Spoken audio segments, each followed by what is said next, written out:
नमस्कार। आज के আমরা আলোচনা করব যে রত্নের থেকেও শক্তিশালী হচ্ছে হনুমান চল্লিশা। আমরা জানি যে হনুমানজিকে সংকটমোচন বা বিপদমোচনও বলা হয়। তো অবাঙালিদের মধ্যেই কিন্তু হনুমানজির প্রচলন বা পূজা প্রচলন বেশি আছে, কারণ রাম সীতার একনিষ্ঠ ভক্তই হচ্ছে হনুমানজি, আর রাম সীতার পূজা বেশিরভাগই কিন্তু অবাঙালিরা করে থাকেন। তো বর্তমানে আমাদের বাঙালিদের মধ্যেও হনুমানজির পুজো পাঠ বেশ ভালোভাবে প্রচলন হয়েছে।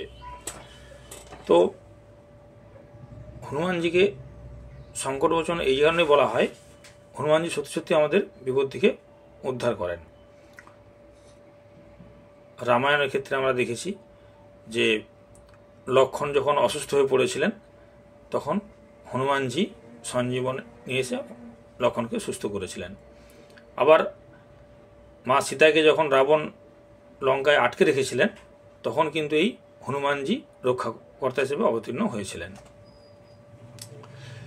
এমনি একটা গল্প কথিত আছে যে শনি মহারাজকে নিয়ে, যে যখন হনুমানজি লঙ্কায় গিয়েছিলেন সীতামাকে রক্ষা করার জন্য, তখন রাক্ষসরা হনুমানজির লেজে আগুন ধরিয়ে দেয়। তো সেই সময় হনুমানজি ওই লেজের আগুন নিয়ে গোটা লঙ্কায় আগুন ধরাতে থাকেন।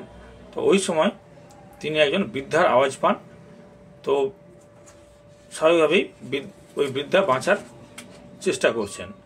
হনুমানজি তার কষ্ট দেখে তাকে পিঠে চাপাবার পরেই আসলে এই বৃদ্ধাই ছিলেন শনি মহারাজ, বৃদ্ধারূপেই ছিলেন।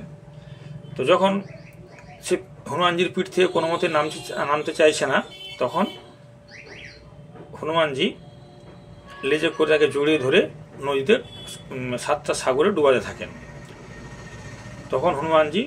তখন শনি মহারাজ হনুমানজির কাছে প্রাণ ভিক্ষা চান আর বলেন যে যেখানে বা যে বাড়িতে তোমার পুজো হবে সেখানে আমার কুপ্রভাব কখনো পড়বে না।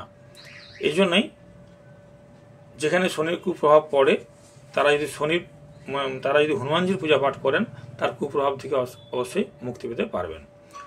বর্তমানে কুম্ভ রাশি, মীন রাশি এবং মেষ রাশি, এই 3টে রাশির কিন্তু শনির সাড়ে চলছে। যাদের জন্মছকে শনি খারাপ আছে বা শনি দুস্থানে আছে বা শনি নিচস্থ আছে, তাদের কিন্তু এই সাড়ে প্রভাবে অনেক ক্ষতি হবে। এবং তারা যদি হনুমানজির পূজা পাঠ করেন তাহলে অনেক উপকার পাবেন। বা যাদের জন্মছকে শনি মঙ্গল যোগ আছে বা শনি অষ্টমস্ত আছে বা শনির জন্য যারা কষ্ট পাচ্ছেন, তারা যদি হনুমানজির পূজা পাঠ করলে অনেকটাই উপকার পাবেন। প্রতি মঙ্গলবার বা শনিবার বাড়িতে হনুমানজির ফটো রেখে বা হনুমানজির মন্দিরে যেয়ে যদি মেঠো সিঁদুর চামেলি তেল দিয়ে হনুমানজির পায়ে লাগাতে পারেন, যে হাঁটুটা মোড়া আছে, মানে যে হাঁটুটা উপর থেকে উঠে আছে মোড়া অবস্থায়, সেই হনুমানজির ওই হাঁটুতে যদি সিঁদুর লাগাতে পারেন, সেই সিঁদুর যদি কপালে লাগান, তাহলে কিন্তু শনি মহারাজের কুপ্রভাব থেকে অনেকটাই মুক্ত পাবেন। বা যাদের মঙ্গল খারাপ আছে, মঙ্গল নিচস্থ আছে, বা যাদের বারবার অ্যাক্সিডেন্ট যোগ হচ্ছে বা যাদের বিয়ে হচ্ছে না মঙ্গলের কারণে, তারা যদি এই হনুমানজির পূজা পাঠ করেন তাহলে অবশ্যই উপকার পাবেন। হনুমানজির পূজায় অবশ্যই লাড্ডু ভোগ দিবেন, মুগ বা ছোলার লাড্ডু দিয়ে পূজা করবেন। হনুমানজিকে যদি বাড়িতে পূজা করেন, অবশ্যই লাল কাপড়ের উপর বসাবেন, ঘিয়ের প্রদীপ জ্বালাবেন এবং কর্পূর দিয়ে অবশ্যই আরতি করবেন। যদি কেউ এই পুজো রোজ করতে পারেন, তাহলে জানবেন যে আপনার সমস্ত বিপদই কিন্তু কাটবে এই হনুমানজির কৃপায়। আর নতুবা শনি মঙ্গলবার এই 2 দিন অবশ্যই করবেন, তাহলে কিন্তু অনেক উপকার পাবেন। এই পুজো করার পরে অবশ্যই হনুমান চল্লিশা পড়বেন, তাহলে দেখবেন যে হনুমানজি আপনার সমস্ত দুঃখ কষ্ট কিন্তু দূর করবেই। নমস্কার।